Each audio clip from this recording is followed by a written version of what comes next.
Hey, what's going on, everyone? I am back once again for another Slim Sports interview. And as always, I'm your host, Jay Slim. And joining me today is one of the most dominant defensive big men from the Metro Conference this past season, helped lead Merrimack to a regular season championship, being the top seed going into the postseason tournament, and just continuing to do what they are known for doing, and that is producing some dominant big men in the post that are not only able to send shots back into the third row, but also posterize people left and right. And trust me, we have some highlights for this guy to show off throughout this interview. Ladies and gentlemen, 6'8" forward from Merrimack, who is now heading to Robert Morris, KC Ugwuakazi. How's it going, man? Appreciate it, man. Appreciate you for the intro, man. That was hard. Hey, Thank you. absolutely. I always try to give the best intros that I can for all of my guys I have on. Believe it or not, it all comes off the top of my head every time, and somehow it seems to make Hey, good. So, if that's off the dome, man. Well, I need you to do my intros for the starting lineups every time, but that was cool. You good at it. hey, absolutely, man. It's just all about having that energy, having that hype mentality. And obviously, I can tell that you got that also. Great personality Absolutely. already having on the podcast. And before we hop into these questions, talking about this past season, I want fans, viewers to get to know a little bit about your background, what you've been Mhm. able to do already in a quick segment that I like to call Resume Rundown, where I'm going to Yep. show off your resume real quick, talk about what you've been able to do. And obviously, as I just mentioned, you were not only an all defensive team selection because of the fact that you led the entire conference in blocks per game, but also defensive player of the year, doing what you do every single night, and that's sending shots back into the fifth row, like I mentioned, and also being able to guard 1 through 5 with that elite athleticism that you got. And you joined this Merrimack program that has a winning culture. They're actually, believe it or not, for fans, very new to the Division One ranks. It wasn't too long ago that they were in the D2 level. They come up and just seem to immediately make an impact. You come in and just blend right away with their system. Talk to me real quick about how you would say their winning culture was able to really utilize you to the best of your ability to go off and help them continue that winning streak. Man, I feel like the culture from Merrimack, the winning culture, like it's something I can say like day one, like you can just feel it. I mean, when I first got there in the summertime, in July, I feel like just like all the coaches to like even like the players, and the returning players who were there, like they just made it feel like family, from the jump. It was a positive environment always. Oh, everyone always pushing each other to get better. And one thing I could say about the coaches is like instead of them like like obviously like a lot of coaches they'll just get on you, but then again every time it was all out of love, like it was and mistakes were encouraged, and just like the environment, all year round it was just like the same consistency, good group of people, good group of coaches, the culture like at Merrimack was amazing from my experience too when I first got there. Yeah, I mean, a great culture that they've built from the coaching staff to the players. Everyone really buys in. And you yourself, you really bought into this culture, especially with your role as this defensive powerhouse, coming in and being an elite level shot blocker, being that guy that can switch 1 through 5 with the athleticism, rebound the basketball. And obviously, everyone wants to be a double figure scorer during their time in college. You yourself, you were able to reach double figures quite a few times during this past season, but overall knew that defense was the biggest part, that your biggest role in this system. Talk to me real quick about embracing that role and how you were able to be so good at it.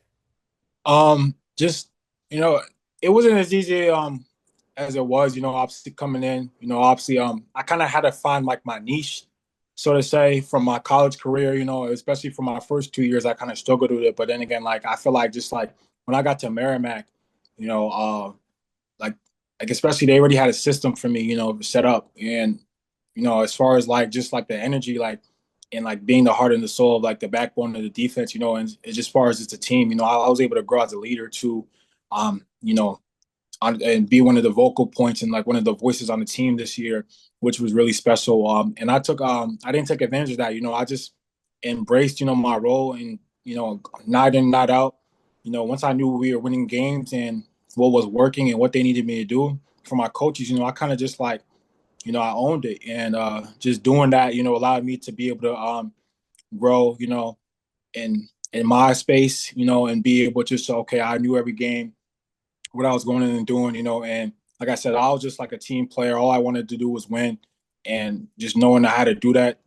If that's what I had to do was get a couple stops, blocks, make my presence known every time on the court. It was a big difference in that, and all my teammates, like they all love that. So I just wanted to make sure I was bringing that consistently every single night on a day-to-day basis. Just making sure every time like I step in the court, everyone knows, okay, this is what Casey's going to bring for us.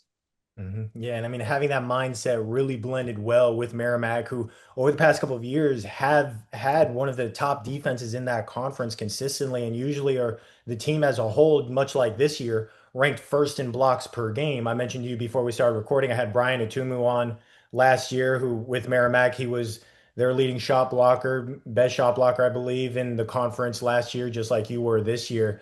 Talking real quick about the defensive mindset for yourself blending in with their system to where what the system was all about just kind of seemed to come second nature. Um, as far as like the system, it was pretty simple because my job was just I was in the middle of the paint. We run obviously everyone sees the 2-3, but I wouldn't just like you see the 2-3, but I wouldn't describe it as a 2-3. It's definitely a lot more than that.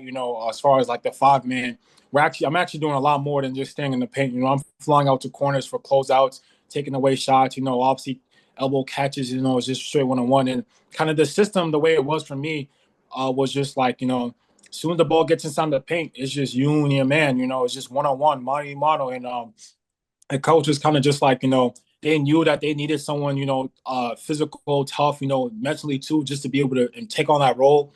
And I felt like my game, especially like what I brung, I always knew playing hard, having a high motor, just being the hardest worker on the floor. That was just like me and who I was, and it was just so easy for me to embrace it because they just wanted me to do that at the highest level, that I could. And, it was pretty simple just walking into it, I could say. Yeah, obviously. And that's why you were able to get as many blocks as you did. You averaged Yeah. 2.2 blocks per game this past season. And we'll touch on the stats a little bit more here in a sec, but I want to get to some of these highlights. I want to show off some of these blocks and more Yeah. importantly, some of these big time dunks that you had throughout the season in a segment that I like to call Make That Play, where I went through Synergy. I put together my list of what I thought were your top three plays from this past season, but I'm just a stats guy. I'm just a fan of the stands. You're the one on the court doing what you do best. So, what would you say was your best play from this past season? Uh, I have to go with the little against at Quinnipiac. You probably seen this one. My teammate earned one dribble bounce pass off to and posterizing the big. I was probably like my first or my favorite. I would say highlight moment this season, just because I feel like it was an ongoing thing. All year. Me and Earn. Every time because he was a shooter, he wouldn't pass the ball. Earn got the ball, you just knew it was going up. So I just told him I was like, "Yo, I got you. Hit me on the slip." And then he did. And after I was able to finish it, and then just like going back and look at it, the dunk's cool, but what's more cool and means more to me is just like my teammates just celebrating, getting hype on the bench, on the sidelines. That just means a lot more to me. Obviously, like I said, the dunk was nice, but just succeed my and it was a very important play too. It was kind of like the momentum. Those big time plays.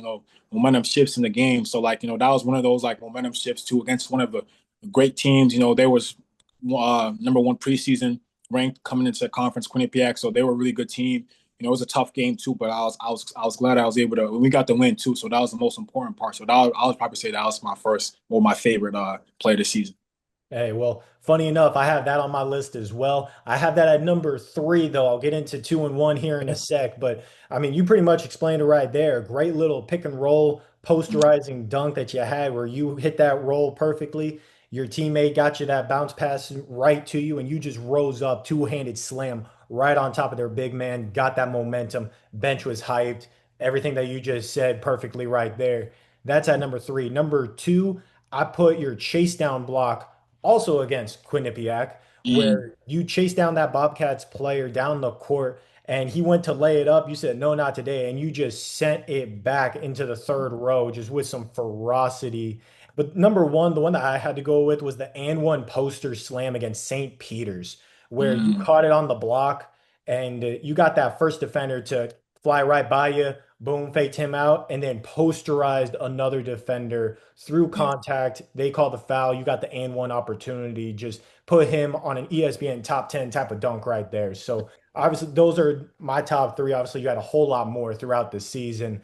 And overall, I got to talk about this shot blocking ability because I've had some great shot blockers on. I mentioned Brian, obviously, a good friend of mine. Evans Paul, he's 6'7", very athletic. You're 6'8", just an inch taller than him.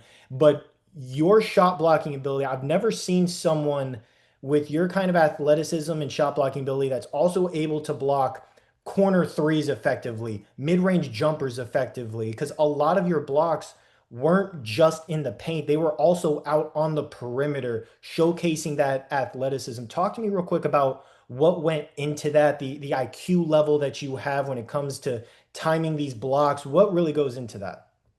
I mean, honestly, one of the biggest things I worked on, especially like last year during the off season, was just my quickness and my reaction time.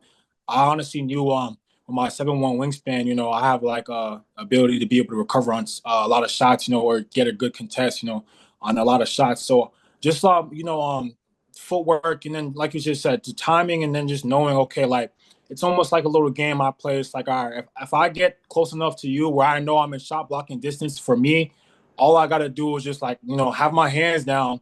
And then, as soon as you think you have an open shot, because you see my hands down, then I just go up, I just, basically just block the shot. I feel like our coaches did a great job of just diving into the scouts, and every single game, like I'll kind of like watch before every game, I'll watch like players' tendencies, and go over like, okay, like, do they like to catch, turn around, shoot right away? Are they a catch, size up, jab, then shot? So just knowing those little things, and then if I know I'm not going to be able to block it, I know I'm going to get a really good contest. No one want to raise my hands up, and then just staying patient. That's the biggest thing too. Like patience is another big thing when it comes to just timing my shots. Hey, there you go, man. Obviously, that defensive mindset, that defensive IQ really speaking loudly right there. And that's why you were able to average 2.2 blocks per game. You also shot over 58% from the field this past season while averaging just over 5 points and 5 rebounds per game as well. And some of these games that you had 12 points, 8 rebounds going against Siena, had 8 points, 6 boards, and 6 blocks against Quinnipiac. 10 points, 4 rebounds, and 3 blocks against Iona. And then, I mean, against Siena in the conference championship game, you had 6 blocks against them. In the conference tournament as a whole, you had 9 blocks. You guys had a great run throughout the entire year, but it didn't start off that way. You guys started off with a Yeah. 3 game losing streak, won a couple games, and another 3 game losing streak. So 2-6, but then just rattled off win after win to where you guys just found your stride, found your rhythm, and just continuously dominated everyone you went against. Talk to me real quick about what the X factor was for this turnaround. Because at one point, you guys had 8 straight wins. It's hard enough just to put 3 or 4 wins together. You guys had 8 straight. So something clearly turned around for you guys. What would you say that turnaround was? Honestly, it was just staying with each other, staying together. I feel like this is my after like 3 years playing Division One basketball. I feel like the biggest thing every team, no matter who you are, faces is adversity. And I feel like during like those moments of adversity, especially when in the beginning when we did struggle, we kind of just like we all came together as a group, and we just like we're like, okay, like we have to like just what do we want to do here? Do we want to win? If we wanted to win, we all knew what it had to take. I mean, before even like the season started, like we all knew guys would have to make sacrifices too, and we all kind of just understood that. And that just kind of just staying like, not overreacting, after a bad loss, a lot of guys, they could have just like been like, man, like, we just lost, like coaches on like some other stuff. But then again, like we didn't, none of us did that. Everyone was just like, oh, okay, all right, like what can we do to get better from this? What can we do to learn from this? And we just took that same mindset, honestly, every game, which helped us lead on to like, those 8 game winning streaks, where it was just like we were just so locked in on the game plan. We had this thing like it doesn't matter about it's never been about anyone else, it's always been about us. And we just stuck with that. Our coach emphasized that from day one. Like I said, a big part of the culture, they just kind of made sure and emphasized, okay, like regardless of what everyone else does, whatever happens, like let's stick together in this group of what we have here. And every game, the game plan, during scouts and everything, we're all the same. Everyone was super dialed in, super locked in.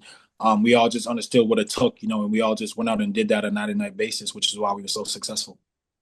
Absolutely. And that's why you guys were able to go on that run in the conference tournament, ended up beating Sacred Heart 70 to 48 in the quarterfinals, beat Marist in a very tough game, 58 to 57 win there, went on and battled Siena tooth and nail in the championship game.